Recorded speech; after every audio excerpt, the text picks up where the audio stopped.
Me presento, mi nombre es Pedro Guerra Canchari, soy estudiante del sexto año de medicina en la Universidad Nacional Mayor de San Marcos y pertenezco a la Sociedad Científica de San Fernando dentro del Comité Permanente Científico, que es como una dirección local de CPEC, de la cual vengo perteneciendo hace 3 años y este año tengo la oportunidad de poder ser director del comité, ¿no? También he participado ahora dentro de CPEC, del Comité de Publicaciones, y soy miembro de algunas asociaciones, dentro de las cuales una de ellas de las que participo bastante en investigación, que es mi línea de trabajo, que es la línea de oncología en San Fernando, y Latin American Network for Cancer Research, que es un grupo que se creó en Perú. Entonces, chicos, hoy día me ha tocado poder hablarles de unos temas, personalmente los considero los más complicados dentro de un protocolo de investigación junto al plan de análisis que sigue después, que es la parte de metodología. Y ustedes se preguntarán, Pedro, pero pucha, yo a veces me dedico más tiempo para hacer el marco teórico, tú sabes que buscar referencias. No, hay una tendencia, y con eso quiero empezar, chicos, de que hace unos años se tenía la idea de que mientras más grande sea tu protocolo de investigación, pues más grande va a ser el trabajo que vas a realizar o mejor expectativa. Entre comillas se decía que si el lector o el revisor tiene que leer más páginas, pues tu trabajo tiene mayor peso. ¿Y cuál era la sección que incluía mayor cantidad de palabras? Pues era la sección del marco teórico, porque tú sabes, uno para poder incluir ya esto en un artículo original cuando lo vas a presentar, lo mínimo que se pide son 30 referencias a mi parecer, ¿no? Porque tú para un caso clínico, por ejemplo, puedes hacer de 15 a 20. Entonces, pasarte en 30 estudios primarios, pues es una alta revisión bibliográfica y demás. Pero hoy en día la tendencia ha cambiado y está una sección que la vamos a conocer, que yo quiero resumir esto como una sección que se llama materiales y métodos. En esta parte específicamente métodos, solo porque vamos a ver ciertas cuestiones que son un poco complejas de poder comprender en su totalidad, porque esto es, la parte que les voy a hacer es la parte más simplificada, para que ustedes puedan comprender el inicio de esto. Cuando uno empieza a hacer un protocolo de investigación, cuando uno recién inicia en la parte de investigación, pues la parte de métodos va a ser la más complicada y muchas veces siendo parte del comité jurado o yo mismo recordando cuando pude iniciar con mis primeros protocolos, pues método era la parte que yo no quería que me toque, porque la parte más compleja, este tema especialmente me trae mucho recuerdo porque todo congreso que iba, la parte que siempre me preguntaban qué técnica de muestreo has usado. Y yo generalmente, como trabajaba con toda la población, le decía que no. Y me decían, pero tus resultados no van a ser extrapolables y demás. Entonces, algo que yo vengo a traerles para que ustedes tengan el concepto, para que luego profundicen más. Y la estrategia que he usado para que ustedes puedan ver es un poco distinta a la que tal vez hayan escuchado previamente o las que pueden ver en otras ponencias. Entonces, chicos, vamos a comenzar. Dentro de mi índice, lo que vamos a ver el día de hoy es población, población de estudio, criterios de selección, muestra y la operalización de variables. Son temas un poco amplios, pero que lo he intentado resumir. Entonces, chicos, la parte de métodos es un proceso del cual va a estar comprendido con distintas secciones. Lo primero, y con lo que vamos a ver posterior en los ejemplos, es la parte del diseño. De ahí vienen definir cuál va a ser tu población y a partir de ello tu población de estudio y cuál va a ser la muestra que tú vas a elegir. Entonces, todo esto es un proceso que ustedes tienen que comprender que es población, población de estudio y muestra. Entonces, una población, ustedes saben que es una población, la población de tal región, la población de tal ciudad, esa es la definición conceptual que uno puede tener acerca de población. Pero a lo que se va cuando uno va a hablar de población dentro de lo que viene a ser métodos estadísticos, dentro de lo que viene a ser investigación, pues población va a ser un grupo que tú ya lo has seleccionado previamente por tales, imaginemos, no sé, buscamos ejemplos. Pacientes con COVID en Bolivia. Entonces, esa puede ser tu población. Entonces, ustedes van a tener pacientes con COVID en todo Bolivia o que sean de Bolivia. Entonces, pueden encontrar en todos los hospitales de Bolivia, pero también hay personas extranjeras que son bolivianas que también puedan tener COVID. Entonces, cada vez se va extendiendo y es un como que, entre comillas, ustedes pueden definir como que muchas veces este valor es infinito. Es por ello que muchas veces nosotros no podemos trabajar con toda la población. Si queremos hacer un trabajo con una población, sería tal vez esencial, pero también van a darse cuenta que no es tan factible. Lo que tú tienes que ver cuando tú estandarices cuáles van a ser tus criterios para poder elegir cierta cantidad de personas, pues ese número va a ir creciendo. Puedes querer que tu trabajo, por ejemplo, y esto quiero que se lo lleven, por eso estoy empezando una parte de introducción amplia, porque es los puntos fuertes que yo quiero que se lleven. Puedo querer trabajar, no sé, con personas con diabetes mayores de 40 años que no tengan otra comorbilidad y que tengan, no sé, un dispositivo cardiovascular y tu trabajo va relacionado a ello. Entonces tú puedes obtener en la ciudad donde se encuentran, no sé, Sucre, Santa Cruz, diversas personas con esas características, pero luego vas a ir aumentando y la población a nivel del mundo va a ir creciendo, va a ir creciendo, va a ir creciendo. Lo que tú quieres con un estudio, y eso siempre lo repito, es que estos estudios puedan ser reproducible. Y en este caso, que esos datos que tú vas usando, pues pueda tener unos efectos de mayor alcance. Pero si es que uno trabaja solo con una población que tú delimitas, que yo muchas veces lo he hecho, por ejemplo, les muestro un ejemplo, cara, análisis sobre vida en pacientes con gastroctomía total versus gastroctomía parcial con cáncer gástrico de células del anillo de sello en el Instituto Nacional de Enfermedades Neoplásicas del Perú. Tomo 300 pacientes y esos 300 pacientes va a ser toda mi población. Entonces yo estoy trabajando con toda mi población, pero los resultados que yo voy a obtener solo van a ser para ese hospital. Entonces ese es un dato que yo quiero que lo comprendan, que más o menos iniciaba con esto para que puedan comprender. Entonces, ¿cuál es el proceso, chicos? Nosotros vamos a tener una población, como ya les he explicado, en general, y nosotros lo primero que tenemos que hacer es delimitar nuestra población de estudio. Cuando ustedes crean su pregunta pico, pues van a tener que siempre se tiene que hablar de una población. Entonces, por ejemplo, niños mayores de 14 años, tienes que ver eso y la temporalidad, ¿no? En el espacio y la temporalidad, o sea, niños mayores de 15 años, no sé, en la provincia de Junín y que en tal tiempo. Entonces ya más o menos vas delimitando, pero luego van a haber ciertas condiciones que es conocido como criterios de selección, los cuales van a permitir delimitar de mejor forma tu población de estudio. Pueda que sí, con lo que tú estudias generalmente los criterios de inclusión es con la sección de temporalidad y espacio, que ya va en tu título, pero es parte de lo que más o menos ya estás delimitando un poco mejor.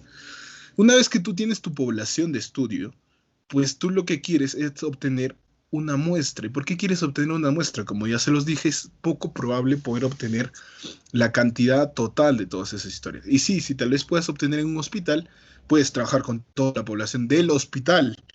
Pero recuerda, tu trabajo luego va a poder ser, o los resultados que tú obtengas van a ser solo o van a ser mencionados para ese hospital. Pero si tú quieres hacer un estudio general, por ejemplo, en todo el país, pues esa población de estudio que tú vas trabajando en relación al país pueden ser miles. Entonces tú tienes que a partir de ello extraer una muestra. Entonces cuando tú termines tu resultado, tus resultados que tú vas a obtener van a poder ser extrapolables para toda la población boliviana, por ejemplo, que cumpla con las características de los criterios de selección. Entonces, ese es un punto claro. Entonces, ahí viene el concepto de muestra. Tiene que ser algo representativo y que tenga que ver que la totalidad de las personas incluidas, perdón, total de las personas o lo que uno esté midiendo de la población de estudio, tenga la misma cantidad de oportunidades que cualquier otra persona para poder ingresar al muestreo. Y de eso va a significar los puntos fuertes que uno va a estar trabajando. Entonces ahí viene el otro término que es muestreo. ¿Cómo hago esto? Mediante técnicas de muestreo. Entonces quiero que sigan este gráfico, creo que es el gráfico con el que vamos a trabajar la primera sección de toda esta exposición y es algo importante. Cualquier duda que ustedes puedan tener, yo sé que es algo más complejo que yo también lo he demorado y en la parte inferior les dejo porque eso lo saqué de artículos. La mayoría de todos mis slides han salido de artículos y no quise agregar libros porque quise darles una ponencia de cómo se van generando. Ustedes saben que las fuentes primarias, los libros pues, se basan en los artículos. Entonces me voy a ir directo a los artículos y vamos a ver qué tanto discordan o qué tanto y que tal vez pueda ser más ejemplificador para ustedes por los gráficos que a veces los artículos muestran. Entonces, vamos pasando ya teniendo el concepto claro de población, que vamos a trabajar con una población de estudio.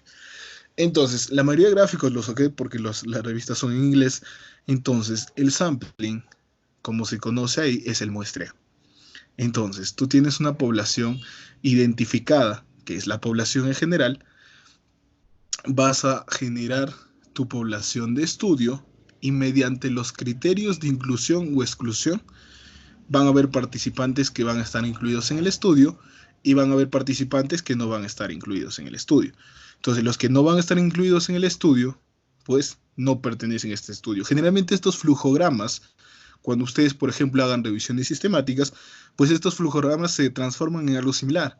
Tú, por ejemplo, haces una revisión sistemática, nada más por solo a manera de ejemplificación, y ustedes tienen acá la cantidad de estudios en general que encuentras con tu búsqueda bibliográfica. Encuentras los criterios de inclusión o exclusión que tú vas a tener para poder seleccionar esos estudios, y los estudios que son seleccionados pasan a la derecha, perdón, a la izquierda, y los que no se han eliminado, ¿no? Pero tienes que colocar la cantidad y luego tienes que colocar cuál es el criterio que has elegido para poder incluir y cuáles son los criterios para poder elegir por qué lo excluiste. Entonces es algo que yo quiero que ustedes comprendan, y esto ya va más orientado sobre todo a lo que vienen a ser ensayos clínicos, que tienen un grupo de intervención y un grupo de control, y es algo que ustedes también lo van a ver. Entonces, ya más o menos teniendo ello, yo puedo pasar de lleno a lo que vienen a ser los criterios de selección, que van a estar representados por dos grandes criterios, que vienen a ser los criterios de inclusión y los criterios de exclusión. Entonces, ¿qué son los criterios de inclusión? Son las características clínicas, demográficas, geográficas, ahí lo que les mencionaba, espacio, tiempo, las características clínicas, las características de la misma población de estudio, que tú vas a incluir en tu estudio. ¿Son las únicas? No. Como se dice en la parte anterior, son las características típicas. En este caso es lo que comúnmente se coloca, pero tú puedes colocar todos los demás, o digamos, todas las demás características que tú consideres necesarias para ese estudio. En contraste, los criterios de inclusión son los pacientes, y eso, ojo chicos, los participantes que tienen esos criterios de inclusión, pero que además de ello presentan características que no van o que tienen un riesgo desfavorable a que los outcomes o los resultados puedan no ser los correctos. Entonces, ¿a qué voy con esto? Ustedes tienen que interpretar algo que se pueden llevar de manera esencial y como parte inicial, que nunca un criterio de exclusión va a ser el opósite o digamos lo opuesto a un criterio de inclusión. Si yo digo paciente mayor de 18 años, primera condición de mi criterio de inclusión, entonces mi criterio de inclusión va a ser paciente menores de 18 años. Eso es algo común que ustedes lo van a ver, y sobre todo cuando se inicia haciendo investigación y protocolos, incluso tesistas, hay personas que tienen ese concepto, y eso es totalmente erróneo, chicos. Ustedes, como dice acá, y eso quiero que se lleven, por eso puse la definición tal como se mantiene, el criterio de inclusión van a ser pacientes que cumplen con los criterios de inclusión, pero tienen otras características extras que no van a permitir. En un ejemplo, por ejemplo, después vamos a ver más ejemplos ya de artículos publicados, pero ¿qué les menciono? Por ejemplo, pacientes mayores de 40 años. Pero yo sé que mis resultados de lo que estoy buscando se pueden ver tergiversados si esta persona tiene alguna comorbilidad. Entonces van a ser el criterio de exclusión, van a ser personas con comorbilidades. Pero ya se supone que estas personas con comorbilidades tienen que ser mayor de 40 años porque están dentro de mis criterios de inclusión. Si yo pongo que paciente firmó consentimiento dentro de la inclusión, no puedo poner paciente no firmó consentimiento dentro de los criterios de exclusión. ¿Por qué? Porque se supone que si un paciente ya firmó, recién ahí puedes evaluar los criterios de inclusión cuando recién pasas la sección de criterios de inclusión. Entonces es algo, un juego de palabras, pero que ustedes tienen que recordar que no tiene que ser lo opuesto o lo opuesto. Entonces tienen que ser muy claros con eso y poder saber reconocer esas cuestiones para que ustedes también no lleguen a cometer esos errores. Entonces, acá se le pone un ejemplo. Y este artículo me gustó bastante, chicos, que yo se lo recomiendo. No tiene más de 2 páginas. Al final estoy dejando toda la bibliografía para que puedan entrar a los artículos. Porque este artículo es menos de 2 hojas y te presenta la definición como tal que han visto anterior, que está basada en 4 o en 5 referencias. Es una revisión narrativa, pero de la cual te presenta un ejemplo que es el siguiente, que te dice adulto mayor de 40 años, perfecto, ya tenemos una característica demográfica. ¿Qué más? Que tenga el diagnóstico de COP, o bueno, que enfermedad pulmonar crónica obstructiva, o EPOC en español. Entonces, que haya sido diagnosticada hace un año. La espirometría que tenga menor a 0.7.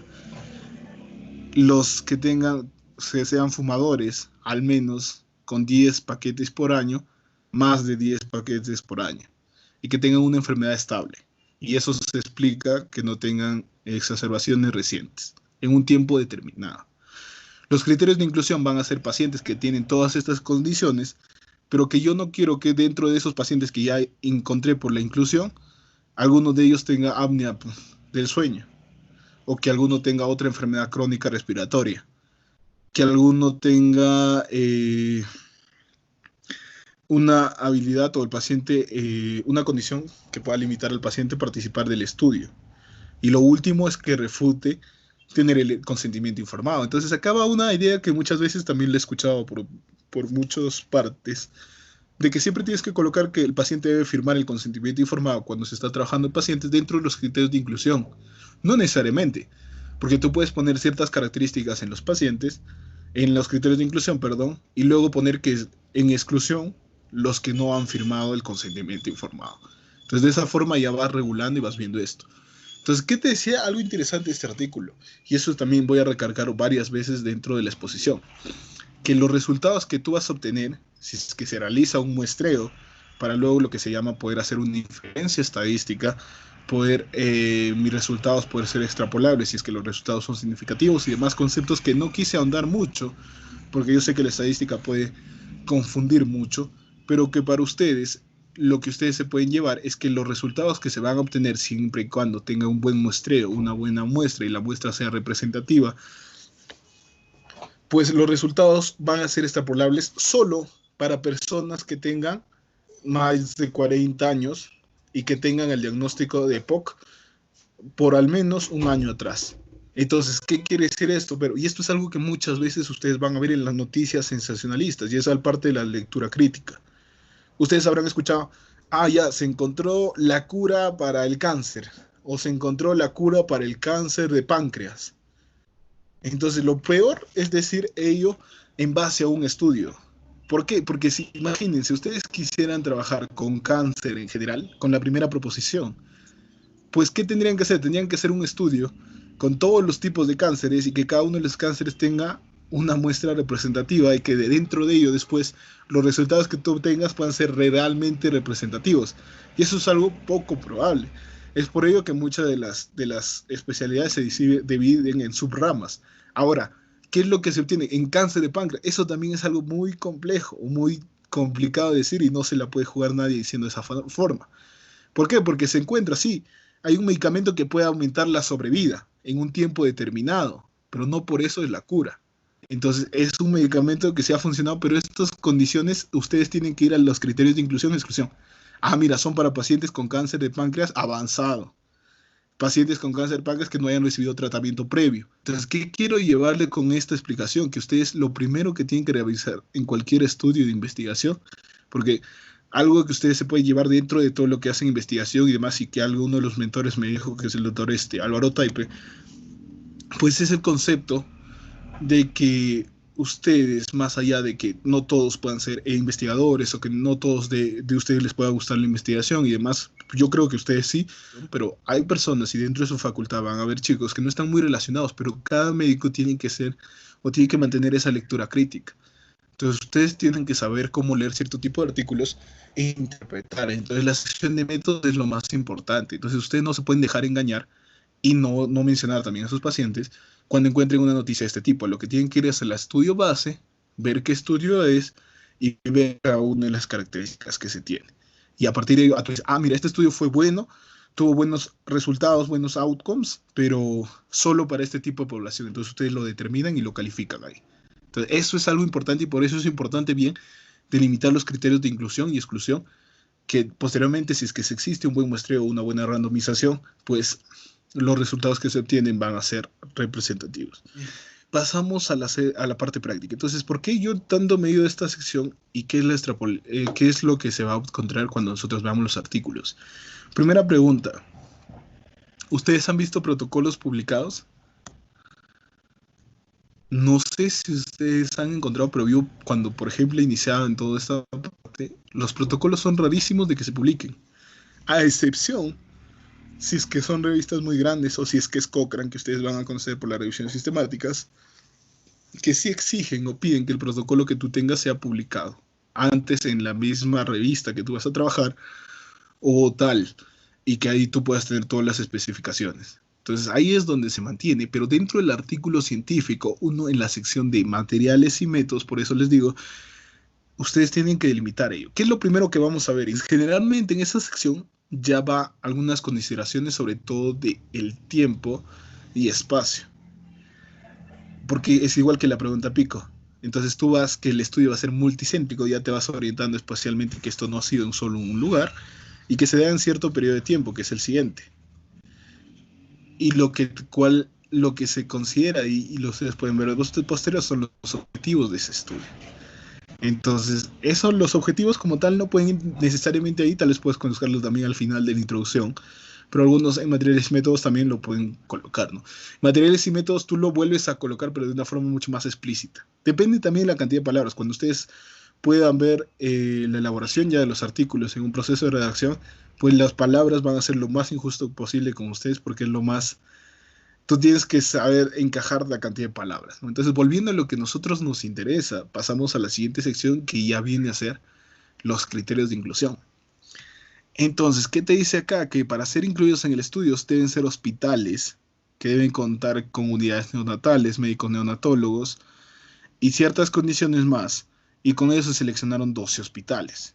Entonces, esto era para un estudio de seguimiento de vigilancia epidemiológica de meningitis neonatal.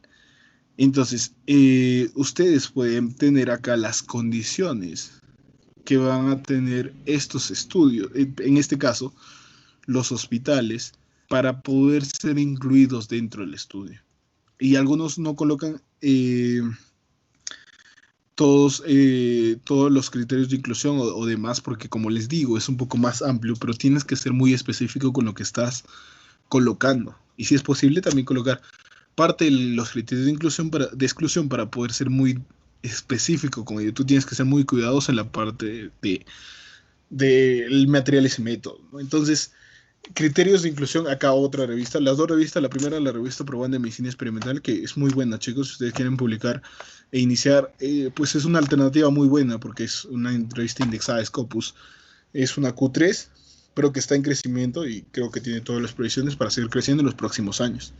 Acta Médica Peruana también es la revista del Colegio Médico del Perú, que hace poco se indexó en BASE, que es la base de datos europea, que tiene todos los lineamientos ya para que el próximo año esté ingresando Scopus y esperemos que logre entrar Scopus, ¿no? Para que sí puedan seguir teniendo más oportunidades y yo los invito también a que conozcan sus páginas, ¿no? Entonces, ¿qué te dice en esta sección? Que era un estudio, era un estudio de ver los seguimientos de la tomografía en pacientes con apendicitis, si mal no me acuerdo. Entonces, ¿qué te dice? Los criterios de inclusión son los siguientes. Entonces, ahí ya tú vas. Pacientes sometidos a apendicectomía laparoscópica convencional. ¿Qué quiere decir esto? Que mis resultados solo pueden ser aplicables a este tipo de pacientes y luego que no necesariamente los pacientes con apendicectomía abierta van a poder ser extrapolados con estos resultados. Hospital Militar Central en el tal tiempo, ya estamos viendo espacio, ya estamos viendo tiempo, ya estamos viendo características clínicas, y a quienes se le realizó esta tomografía abdominal por sospecha clínica de apendicitis. Como este es un estudio que tiene que ver con la tomografía en pacientes con apendicitis, pues la tomografía tiene que estar hecha en los pacientes. De nada me serviría incluir en mi población de estudio pacientes que tengan ciertas condiciones, pero que no hayan sido evaluados con una tomografía cuando yo quiero evaluar los efectos de la tomografía en tal. Entonces, ustedes tienen que ser muy específicos con esto. Y acá te colocan, los criterios de exclusión fueron apéndice no visible en la tomografía. Si el apéndice no se diagnostica o el reporte imagenológico del especialista no te muestra algún efecto, no te muestra el apéndice, pues ustedes tienen que tener ese concepto claro. Ausencia de informe anatomopatológico. Cuando se extrae, cuando se realiza la cirugía y se manda al anatomopatólogo para que pueda evaluar, si es que no existe esto, pues no. Probablemente para poder tener una mejor, ¿cómo les puedo decir? Un diagnóstico mucho más accurate, como específico, más sensible para que ustedes puedan de esa mejor manera poder medir ellos, ¿no? Ausencia de medición del diámetro apendicular tomográfico, más características imaginológicas, que probablemente esto van a estar en su cuadro de paralización de variables, que posteriormente lo vamos a observar. Y algo que está de moda, hace poco salió el Recovery Trial, ustedes habrán visto, de la dexametasona, que causó todo un furor por ser uno de los medicamentos que, ojo, hay que tener cuidado y siempre es posible porque ustedes también son parte del comité de salud, van a ser futuros médicos y cada uno de ustedes tiene que conocer y saber reconocer y poder identificar, por eso les digo, que las características que se tienen Y por ejemplo, los estudios, los ensayos clínicos como tal no te muestran mucha información dentro de todo el ADCOM, porque ustedes pueden ver ahí, y esto lo puse justamente por ello, apéndice suplementario y el protocolo. Y ustedes dan clic donde dice protocolo y les va a salir las 67 páginas que tiene el protocolo de recovery. Y ahí les va a especificar cada una de las condiciones que ustedes pueden ver. Y ahí les va a salir que tienen que ser pacientes. Lo primero y lo más común que habrán escuchado, que tienen que ser pacientes ya hospitalizados en estadio grave. Entonces, esa es la condición para usar dexametasona y ahí ustedes después tienen que reconocer cuál va a ser la dosis, cuál va a ser ciertas condiciones que luego van a ser recomendadas para las personas, ¿no? Entonces, ahí viene la otra solución. Ustedes habrán visto las noticias, dijeron dexametasona como el primer medicamento que cura el COVID. Entonces, ¿estamos en lo correcto cuando decimos eso? No. Pues nosotros como personal de salud vamos al estudio, revisamos el estudio y nos damos cuenta, mira, son para este tipo de personas la dosis que se tiene que usar y en qué casos se tiene que usar, cuáles fueron los criterios de inclusión y exclusión para esos pacientes. Ya, entonces ustedes ya se van dando cuenta para dónde va ello, ¿no? Entonces, siempre por eso va mi lección. Entonces, este es otro estudio que a mí me parece muy interesante y eso va más a lo que ustedes pueden hacer cuando ustedes se expongan. Y esto es algo que no es mío, la diapositiva es del profesor Salvatore de Siena.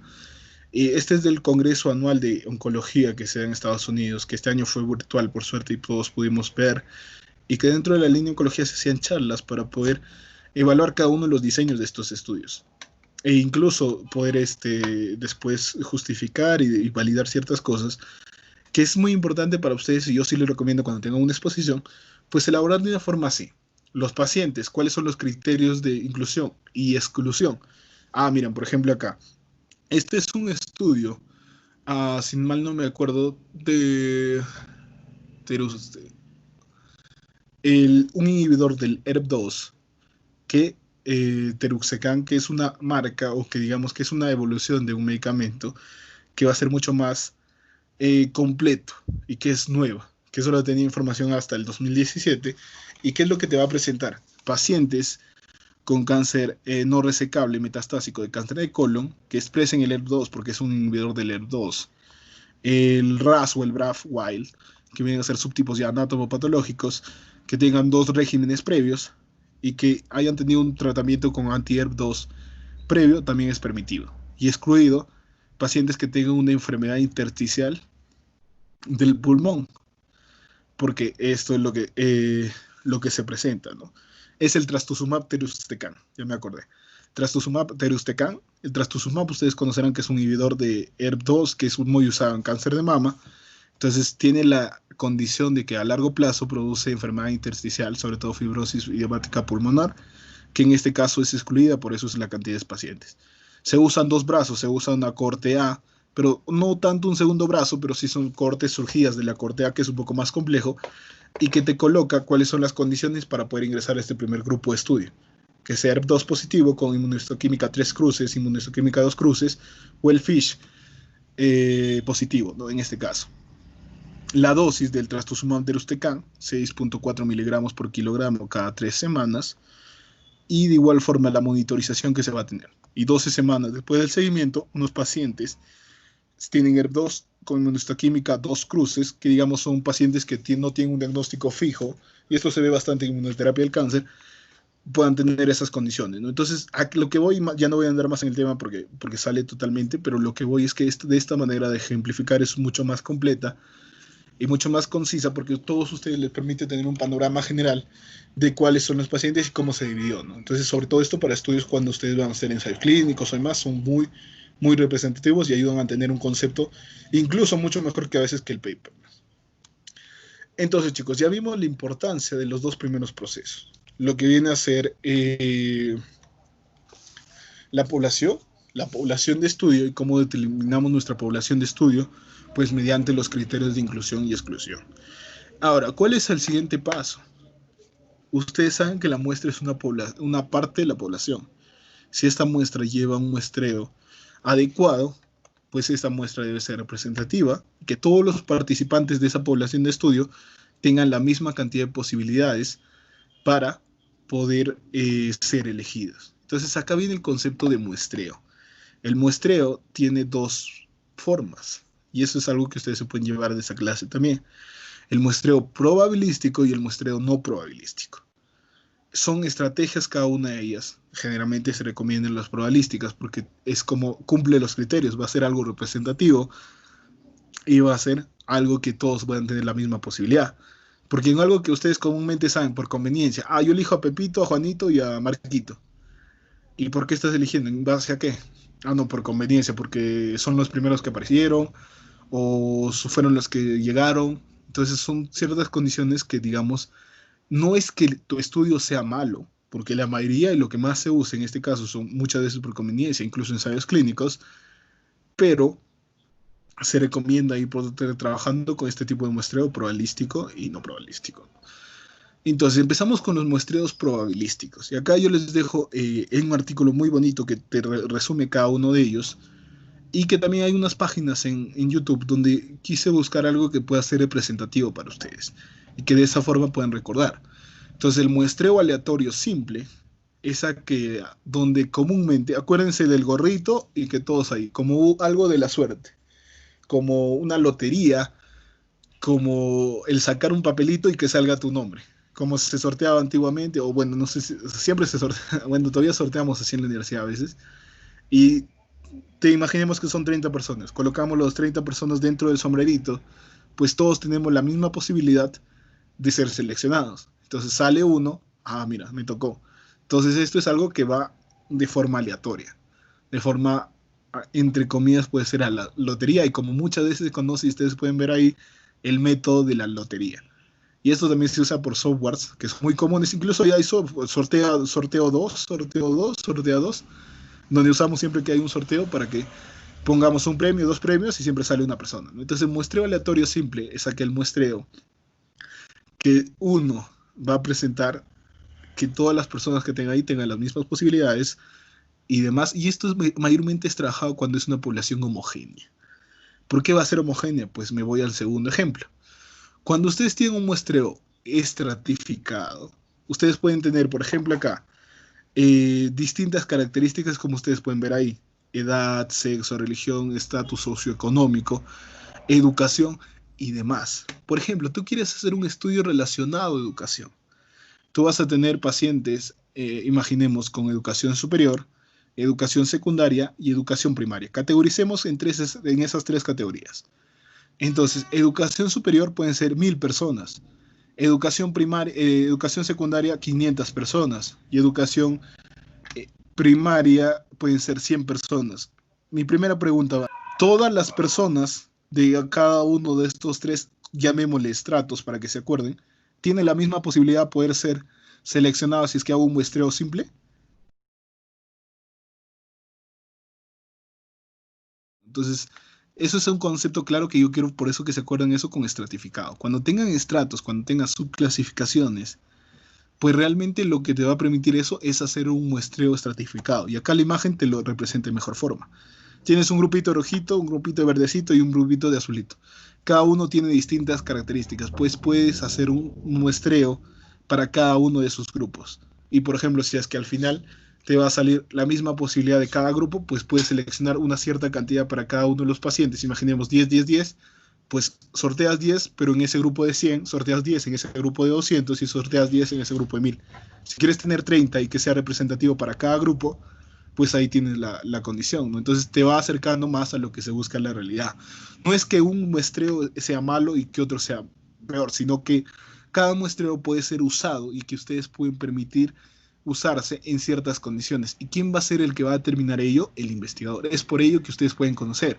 Por ejemplo, ustedes ven un estudio que ya más o menos va relacionado con ello, ustedes pueden decir, doctor, o si están trabajando con un asesor, doctor, pero ¿por qué no usamos este muestreo? Y el doctor te puede mirar raro, ¿no? Entonces, pero si es que tú le fundamentas y le dices, mire, yo aprendí, o yo he leído, o yo escuché, de tal forma que se puede realizar, entonces ya vas dando un concepto, ¿no? Y que algo que puede ayudar no solo a ti, ¿no? Sino a tu asesor y también al trabajo que están realizando. Entonces, es por ello que ustedes pueden conocer, chicos. El muestreo sistemático es un poco como que confunde, y a mí muchas veces me acuerdo cuando llevaba estadística, creo que fue la primera vez que vi esto, pues me confundí, o sea, muestreo sistemático y estratificado en mi examen, o sea, suena parecido, pero ustedes quiero que se acuerden estratificado como estratos. Acuérdense con el ejemplo que les hice, educación primaria, educación secundaria y superior. son estratos, nivel. No tanto como niveles, pero tal. La sistemática es como que, y algo que me gustó y no conocía ese nombre, y lo aprendí justo gracias a este artículo, es el muestreo por intervalos. Porque tú puedes usar y puedes, en base a una regla sistemática, eso sí, no piensen que es como que un intervalo que yo elijo así por a la champa. No, tiene que haber un fundamento que tú puedes seleccionar. Entonces yo voy a ir de 7 en 7. Ustedes pueden poner una numeración a cada uno de los pacientes, imaginemos, y de 7 en 7 va seleccionando. Ah, mira, elijo al primero, elijo este segundo, elijo este tercero, elijo este cuarto y demás. Entonces vas dándote cuenta que es una secuencia sucesiva de 7 en 7 o de 5 en 5, como te muestra el ejemplo de arriba. En el de abajo te muestra de 7 en 7 y que va a haber en cierto tipo de paciente. ¿Esto dónde se usa? Generalmente se usa cuando trabajas con historias clínicas o en hospitales. ¿Y por qué? Porque ustedes tienen una numeración ahí, pueden enumerar de forma continua. Tienes pacientes que vienen regularmente, pues todas esas historias lo regulas de forma común. Puedes hacer tal vez un muestreo aleatorio simple, pero si haces un muestreo sistemático también estaría justificado. Entonces, de esa forma se van usando según las escalas. Si tú eliges de 5 en 5, de tal forma que el siguiente paciente, sobre todo en esto puede ser prospectivo también, que se puede ir usando de esa forma, ¿no? Entonces, ustedes tienen que saber que estos tipos de muestreo va para cada uno de los subtipos. El muestreo, yo lo aprendí con el nombre de clúster, o multietápico también le llaman, por multistage. El muestreo clúster o multietápico va a consistir en algo que antes, y se ha usado bastante, sobre todo cuando esto va a incluir varias fases, digamos, en la cual ustedes van a primero poder seleccionar subgrupos y de esos subgrupos luego volver a hacer una propia selección como tal, ¿no? Lo primero que tienen que hacer, agrupar. No necesariamente por estratos, porque si agrupamos por estratos, ¿a qué estamos yendo? Al muestreo estratificado, sino de forma aleatoria. Como tal, una vez que agrupes, pues de ese grupo vas a elegir unos cuatro, y como se ve acá, de cada fila, de cada subgrupo se está eligiendo uno. Entonces ya estoy dando cuenta que son dos procesos. El primer proceso es agrupar por un subgrupo y el segundo poder aleatorizar y elegir uno de ellos. Entonces por eso ustedes se van a acordar multietápico. Ah, ya, primero tengo que hacer dos fases. Primero agrupar por subgrupos y luego seleccionar. Y algo que se hacía muy común es esto de la tabla B. No sé si se pueden ver, es que te mostraba en el video.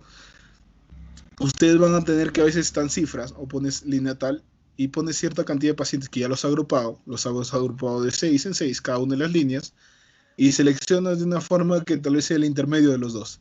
Y así tú lo vas seleccionando y así te va saliendo. Y al final sale el número 22, ves que el centro es 22, buscas en tu lista el número 22, ah, mira, el 22 está acá. Él se queda seleccionado y así. O sea, son técnicas de aleatorización que muchas veces sirven para que ustedes puedan tener técnicas de muestreo que ustedes van a tener una mayor probabilidad y que tienen esa condición que se quiere decir, que la mayoría de pacientes o que todos los pacientes, perdón, que todos los pacientes dentro de la población de estudio puedan tener la misma probabilidad de ser elegido y que al final esa muestra sea representativa para los grupos o los subgrupos que se tiene de trabajo. Entonces, esto es el muestreo probabilístico. Esto es lo que te brinda un muestreo probabilístico. Y estos son los cuatro tipos más comunes, acuérdense. El multietápico o clúster, yo lo aprendí con clúster, lo que más le guste. El sistemático, acuérdense, sistemático o intervalo. Ah, ya, con intervalo ya te acuerdas que va de 5 en 5, de 7 en 7, de 5 en 5. El otro que tenemos es el muestreo aleatorio simple, y el que ahora nunca se van a olvidar es el estratificado con el ejemplo que les dije de estratos. Educación primaria, educación superior, educación secundaria. Entonces, el muestreo de conveniencia, ya vamos a los no probabilísticos, pues es el muestreo que tú eliges cierta cantidad de personas, ya sea por un criterio propio, o que tal vez, por ejemplo, la misma necesidad te lleve a elegir a esas personas. Y lo que dice acá, no sé si puede, no salió subrayado, no sé por qué. Creo que se fue a la parte de atrás y por eso ninguno de mis gráficos salió con. Te dice que es quick, rápido, inexpensive, que es barato, y convenient, que es conveniente. Entonces, estas tres características es algo que por qué se justifica que la mayoría de estudios. Sin embargo, ¿realmente te representa a toda la población? Pues no. ¿Realmente esos resultados cuando tú veas un estudio te puede extrapolar a toda la población? Si yo te digo, ah, mira, ves un muestreo de conveniencia y al costado ves un muestreo estratificado El muestreo estratificado te puede extrapolar de mejor forma si lo quieres dividir por esos subgrupos, o un muestreo aleatorio simple. Pero un muestreo por conveniencia va a tener esa misma representatividad cuando tú quieres evaluar en otros grupos que estén evaluando a partir de esa muestra que estás trabajando. Pongámosle un ejemplo para que se entienda mejor. Lo que les decía, con pacientes de todos los hospitales que tengan EPOC, por ejemplo, que sean mayores de 40 años. Si yo y demás condiciones que ustedes van a ver. Lo primero que tienen que saber es que esa es mi población de estudio. Entonces ya sé que esa es mi población de estudio. Voy a elegir una muestra, porque no puedo trabajar con todos los pacientes de todo el país, pero que esta muestra sea representativa. Entonces tengo que seguir ciertas condiciones. Por ejemplo, ver el hospital, ver la posibilidad de que todos tengan la misma posibilidad. Pero en este estudio tú realmente vas a poder alcanzar toda la data. Algunos sí alcanzan toda la data. Y puedes hacer un muestreo que sea mucho más eficiente, ya sea por estratos, sistemático, y que se pueda lograr. Entonces los resultados que vas a tener realmente van a poder ser extrapolables para toda la población de Bolivia. ¿Por qué? Porque lo he hecho con un muestreo. Pero si lo hago por un muestreo por conveniencia, no sé, yo vivo en Sucre y hago con pacientes de Sucre, ¿realmente puedo extrapolar esos resultados para todo el país? Ahí va mi pregunta. No. Entonces, eso es la condición que yo les muestro. A partir de ello quiero que se lleven eso. Más allá, ustedes van a conocer ahora las técnicas y solo voy a tocar una parte de tamaño de cálculo de muestra porque es horrible, entre comillas, por el hecho de todas las fórmulas que tienen que aprender. Hoy en día existen programas, pero que después lo vamos a ver, que van a poder servir de ellos, ¿no? Entonces, eso es lo que quiero que se lleven, muestreo por conveniencias, no probabilístico. Existen otro, el judge mental, que es como que el juicio del investigador elige, mira, yo he visto que tengo 200 pacientes mujeres y 100 pacientes varones. Pues entonces voy a elegir dos mujeres y uno de hombre. ¿Pero en base a qué? A que tú estás diciendo tal y al final el que decide va a ser él. Entonces, realmente va a ser representativo porque probablemente tengas 200 pacientes mujeres, pero que no todas esas 200 tengan esas características de tu población de estudio. Entonces ya te vas dando cuenta que ya te estás jugando y siempre la parte subjetiva, lo que uno opina, pues va a ser muy, muy, ¿cómo les puedo decir? Entre comillas, criticable en el aspecto bueno, ¿no? Y algo que es común es el snowball o bola de nieve, habrán escuchado, el muestreo por bola de nieve.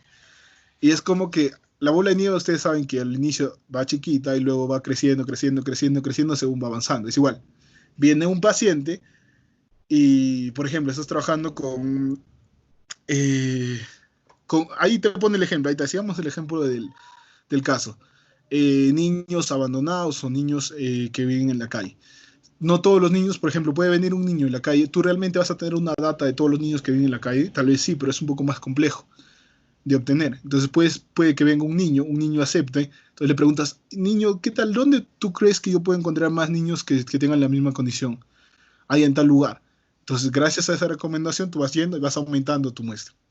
Y al final puedes llegar a 100, pero ¿realmente esa muestra es representativa? No, pero es la única forma que tú tienes para poder validar estudio. Entonces siempre acuérdense eso, que no un muestreo es mejor que otro, sino que tiene que también estar enfocado al diseño de estudio que tú estás realizando. Uno, eso es importante. Dos, si es que realmente es factible poder tener todo. Y tres, que ustedes puedan ser viable para que el investigador también pueda realizar, ¿no? Pero lo que sí tienen que tener claro es a la hora de que ustedes quieran extrapolar o mencionar la magnitud que puedan tener sus resultados. Algunos conceptos que ustedes se pueden llevar de ello, no sé si lo habrán visto dentro de hipótesis, como validez interna, validez externa del estudio.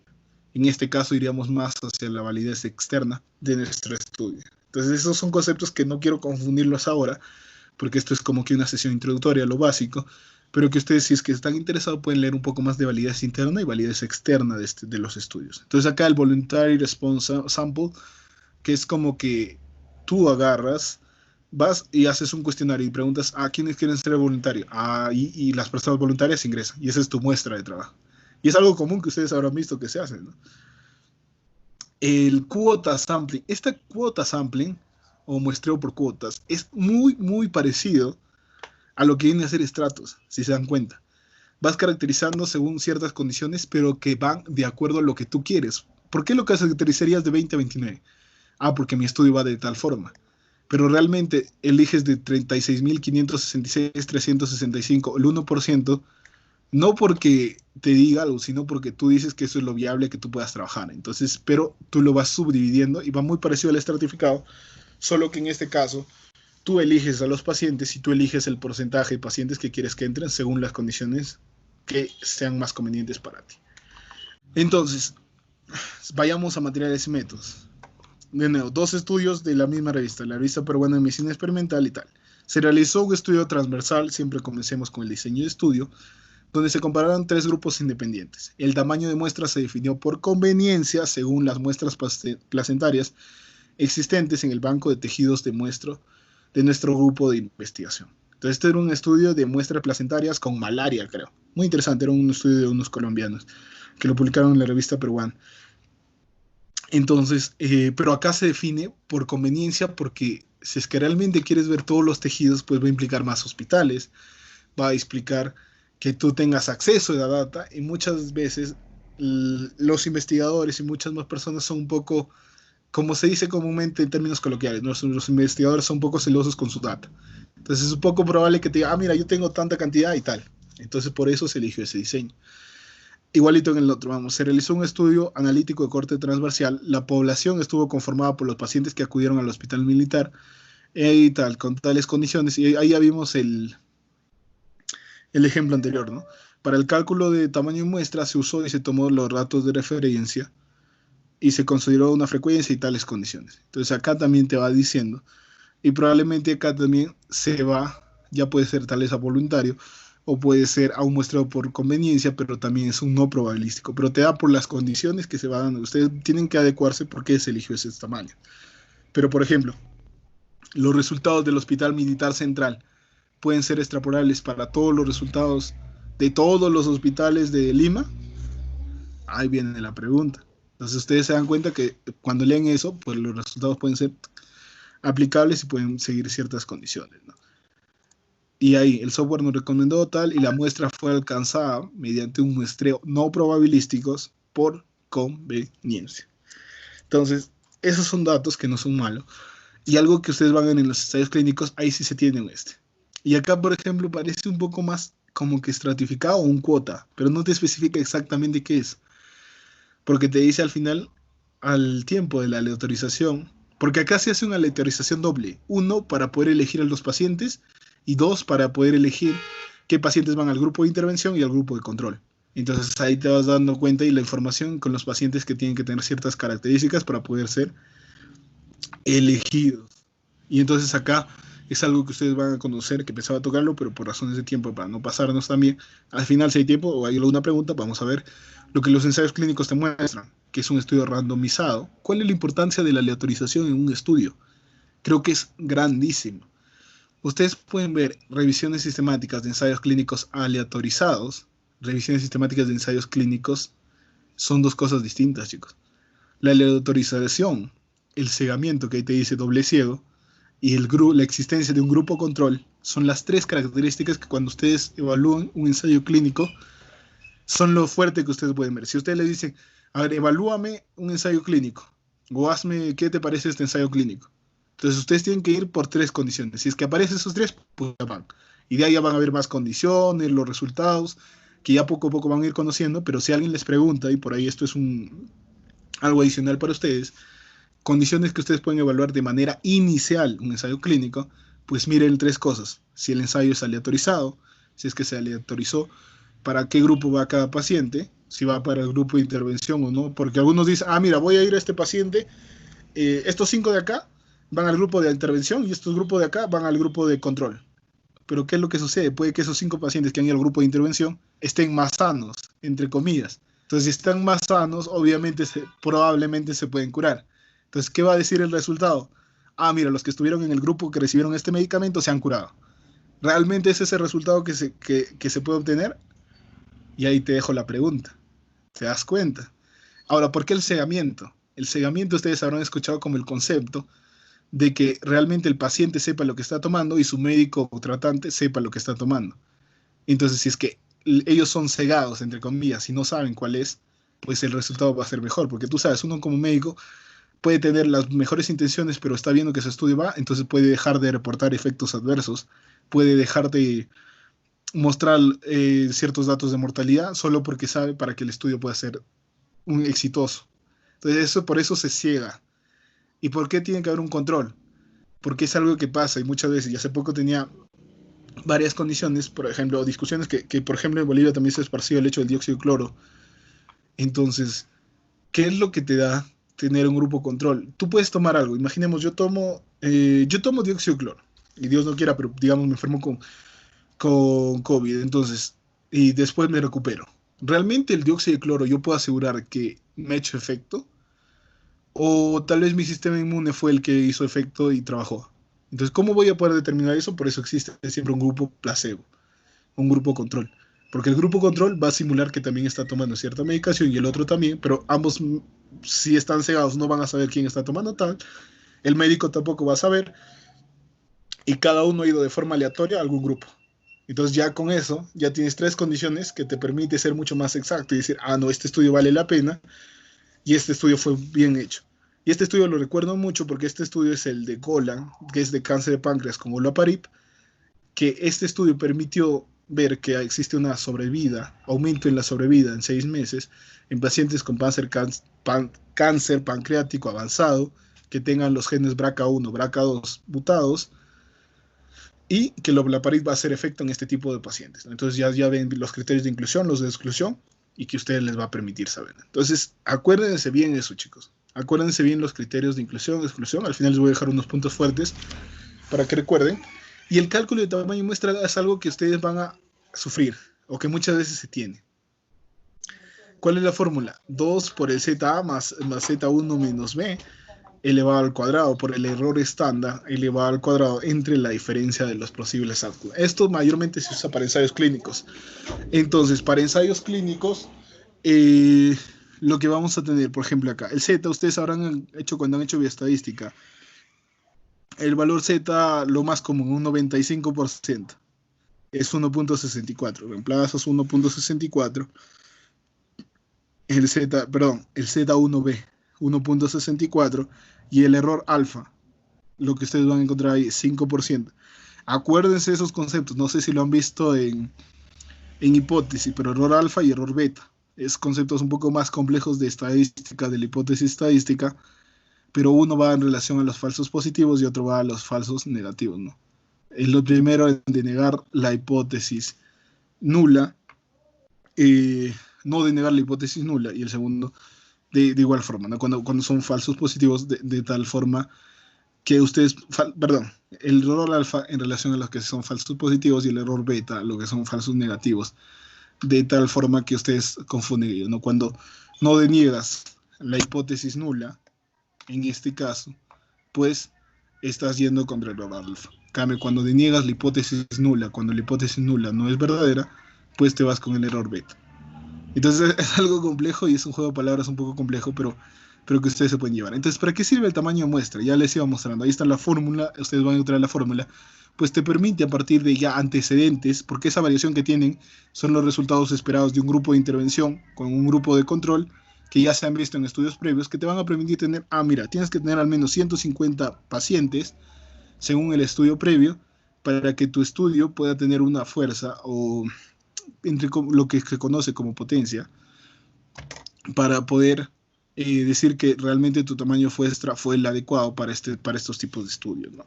Entonces, hoy en día existen programas que ustedes pueden usar, que son el OpenEpi, el EpiDat, el mismo Stata te permite el cálculo de tamaño de muestra, que son conceptos que ustedes pueden profundizar y que nos vamos a meter mucha bioestadística, confundirlos tanto con parte de bioestadística, por eso no toqué, pero es un concepto que una vez que ustedes ya tengan esos datos, pues tienen que entrar un poco más a fondo con estas condiciones, ¿no? Entonces, chicos, nos quedan ciertos minutos para poder hablar de lo que viene a ser la operación de variables. Ya estamos casi en 1 hora y vamos a poder terminar de forma rápida esto. ¿Y qué viene a ser la operación de variables? Yo creo que la operación de variables se lo escuchaba en una charla que al final le estoy dejando recomendadas 2 charlas, una de CPEC y una del CPC de una sociedad, donde la doctora Yolanda Angulo, por ejemplo, para ser presidente de CPEC, decía, ¿no? que la parte de variables tiene que ser lo primero considerado. Tú tienes que definir tus variables, obviamente desde la pregunta pico, y probablemente ya lo han hecho en sesiones previas.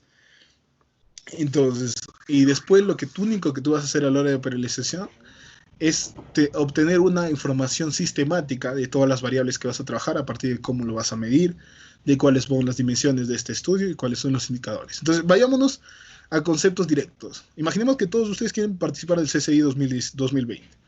Han mandado su protocolo o el resumen que están en la primera fase.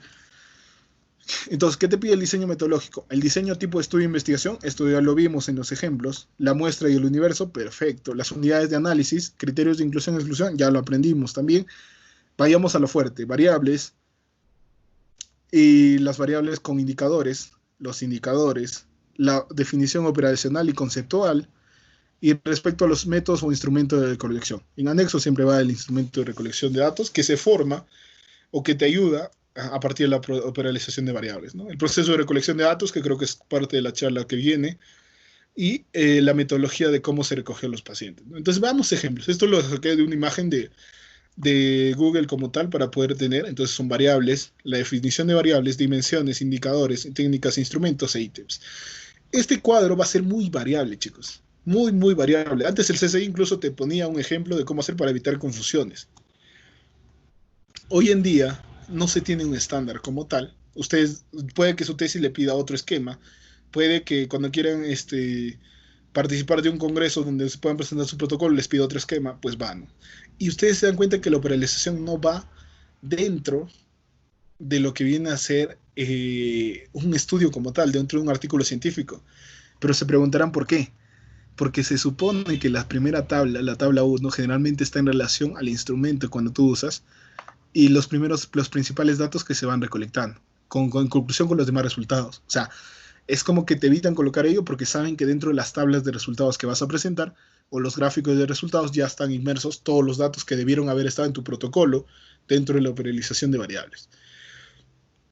Vayamos con los conceptos. Variable, definición conceptual, dimensiones, indicadores, escala e índice. Variable.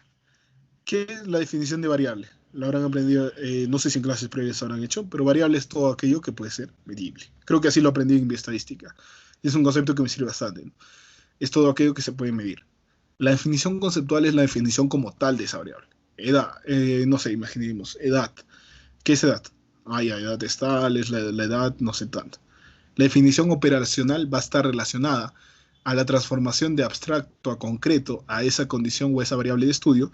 ¿Y cuáles son las dimensiones que va a presentar eso? Puede presentar dimensiones, no sé, cultural y demás de cada una de las condiciones que tú vas a tener. Los indicadores, cómo tú mides esas dimensiones. ¿A partir de qué? O sea, ¿cuáles van a ser tus indicadores? Y esto es algo muy relacionado también a los planes operativos anuales que ustedes tal vez lo hayan visto en cursos como gerencia de salud, o incluso cuando postulan un cargo dentro de CPEC o de algún cargo del SOCEM, de su propia SOCEM, no sé si les pedirán un POA, donde le piden indicadores. Entonces, ¿tú cómo mides? ¿Cómo mides la producción científica de tu sociedad? Ya. Entonces, tú puedes usar un instrumento, eso va a ir dentro de instrumento de medición. Pero ¿cuáles van a ser los indicadores? Ya que de los trabajos un mayor del 80% tengan publicaciones, más del 30%. Entonces, esos van a ser los indicadores. Entonces, vayamos a este concepto, donde ustedes le tienen de una forma así. Tienen la variable actitud del estudiante. Definición conceptual es el comportamiento general. La definición operacional, la actitud del estudiante, ¿qué significa para el estudio? ¿O qué significa esa variable dentro de un estudio? Es algo muy complejo, ¿eh? De poder comprender definición conceptual con operacionalizar. Pero son esos conceptos como tal. Después lo vamos a ver como de forma explícita, como te mencionan. Y las dimensiones que van. Actitud del estudiante, pero ¿hacia qué? Hacia el trabajo y hacia el instrumento. Entonces, ¿cómo voy a medir la actitud hacia el trabajo? ¿Cuál va a ser mi indicador? El grado de cumplimiento de normas. Ya, entonces los indicadores van a ser el grado de cumplimiento de normas. Entonces, ¿cómo esto se va a categorizar? Incluso ahí se puede colocar grado de cumplimiento de normas. Bueno, malo, y no, ponemos óptimo, bueno y malo, algo así. Entonces ya lo estás categorizando y ahí van a ser cómo se va a medir. ¿Y esto mediante qué? Mediante el instrumento o el cuestionario que vas a evaluar. Vayamos al otro lado. Vamos a ver factores de índole personal del estudiante de la facultad tal. Son los ejecutores, la definición conceptual, cuáles son las variables contenidas, como que se llaman como dimensiones, el interés, la creatividad, cómo vamos a categorizar o cómo se van a categorizar esas dimensiones a través de distribución del tiempo, a través de grado de dedicación, Entonces ustedes tienen que recordar eso. Primera pregunta que siempre es común. Pedro, ¿todo estudio tiene que tener, toda variable tiene que tener dimensiones? No. Probable que variables no tengan dimensiones, entonces no es mandatorio que tú coloques dimensiones, no forces. Muchas veces algunos de nosotros, por ejemplo, confundíamos, y esto es algo que es complejo también de realizar. Por ejemplo, yo colocaba estudio imagenológico y ponía tamaño de la tomografía, número de la tomografía, no, número de lesiones dentro de la tomografía, y todo esto puede estar englobado dentro de la variable como características tomográficas o imagenológicas de las lesiones. Entonces ahí puedes categorizar dimensión, tamaño, dimensión, número. Pero esto a veces, muchas veces lo poníamos como variable general y te sale un cuadro gigante. Entonces es mucho más organizado cuando tienes este concepto, que también lo he ido aprendiendo recientemente y que va, ¿no? ¿Y cómo lo vas a medir? A través de qué instrumento y cuáles son los indicadores. Incluso algunos te ponen para que al costado coloques, ¿no? Algo que no me olvidaba, creo que no salió en la diapositiva. Cuando tú tienes una variable, escala de medición o qué tipo de variable, entonces tú tienes que poner ahí, no sale acá, pero algunos te colocan tipo de variable como tal. Ustedes van a tener dos variables gran grupos, cuantitativas y cualitativas. Discreta, entre comillas, cuando el cero no es un cero final. Y el ejemplo clásico, o sea, no es un cero absoluto, como se conoce bastante con lo que viene a ser la escala de Celsius con Kelvin y demás, donde se da ese ejemplo, ¿no? Las continuas, donde sí, o sea, puede asumir un montón de valores, puede asumir las comas y demás. Cuando tienes un valor neto o específico como tal, pues te vas con una variable cuantitativa discreta. Pongamos ejemplos, y cuantitativas cuando ya puede ser. Entonces, generalmente esto ustedes tienen que reconocer, y dentro de las cualitativas, las nominales cuando dicen sí o no, es nominal. Ordinales cuando son grados. Ah, ya, mira, primero, segundo, tercero. O poco, mucho, bastante. O poco, mediano, bastante, perdón. Entonces ahí te vas dando cuenta que hay una categorización. Esto también es medición de las variables. Algunos te lo ponen, pero creo que no puse ningún ejemplo. Entonces, finalmente, chicos, los ejemplos o las definiciones que te dan, quería empezar primero con los ejemplos, porque de esa manera creo que se comprende mejor, y tienen que seguir esa estructura. La variable, una variable es que puede ser medida en diferentes condiciones. Entonces, acá va otra condición que ustedes tienen que llevarse en claro, chicos. Una variable cuantitativa. Ustedes saben la variable cuantitativa generalmente. Edad. ¿Por qué? Porque te va a dar un valor numérico. 1, 2, 3, 4, 5, 6, 7, 8, 9, ya. Años. ¿Puede ser una variable cualitativa? Sí. ¿Las variables cuantitativas se pueden categorizar? Sí. Puedo poner si es que mi indicador es mayor de 18 años, menor de 18 años, se convirtió en una variable cualitativa nominal. Entonces, las variables cuantitativas es un concepto ya mucho más claro, que mucho poco a poco lo van a ir aprendiendo. Les he intentado dar pinceladas que yo espero que ustedes lo puedan profundizar más. Entonces, definición conceptual, como les decía, es la abstracción articulada de palabras conceptualmente. Entonces, como tal, y en cambio, la definición operacional es la serie de procedimientos o indicaciones para realizar la medición de la variable definida conceptualmente. En esta se intenta obtener la mayor información de la posible variable o captar un sentido y adecuación al contexto. ¿A qué voy y qué resumo todo esto? Es cómo tú defines la variable para tu estudio. O sea, ¿qué significa la variable tal seleccionada para tu estudio? Y creo que incluye la variable, la definición operacional incluye dimensión, indicador y escalas de medición. Entonces es algo que ustedes pueden tener de forma clara, ¿no? La dimensión, ya lo vimos, son las dimensiones que puedes tú evaluar. O sea, dimensión, vimos, si vas a ver técnicas de estudio a nivel educativo, a nivel superior, cada una de las opciones que tú puedes ir subdividiendo. Y no siempre todos tienen que tener dimensiones, pero sí indicadores. Entonces, ¿de qué forma se va a estudiar o cuantificar una variable?